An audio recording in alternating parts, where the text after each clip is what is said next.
Hello বন্ধুরা, তোমরা কেমন আছো? আশা করি ভালো আছো। তোমাদের সঙ্গে একটা নতুন খবর শেয়ার করি। আমার ড্রাগন গাছে ফুল চলে এসছে। এই দেখো কুড়ি চলে এসছে।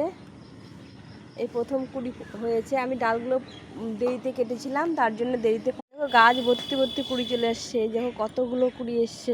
এই যে ভিতরে দেখতে পাচ্ছ, এই যে কুড়িগুলো কত বড় হয়ে গেছে। ফুলগুলো দেখো বড় হয়ে গেছে। এটা 2-1 দিনের মধ্যে ফুটে যাবে।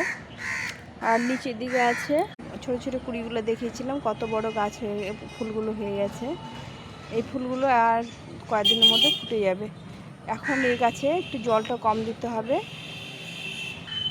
আর একটু পটাশ জাতীয় খাবার দিতে হবে, তাহলে গাছ ফলগুলো ভালো হবে। হ্যালো বন্ধুরা, এই যে আমার ড্রাগন গাছের ফুলটা ফুটে গেছে, কিন্তু বৃষ্টির জন্য দেখো কেমন হয়ে গেছে।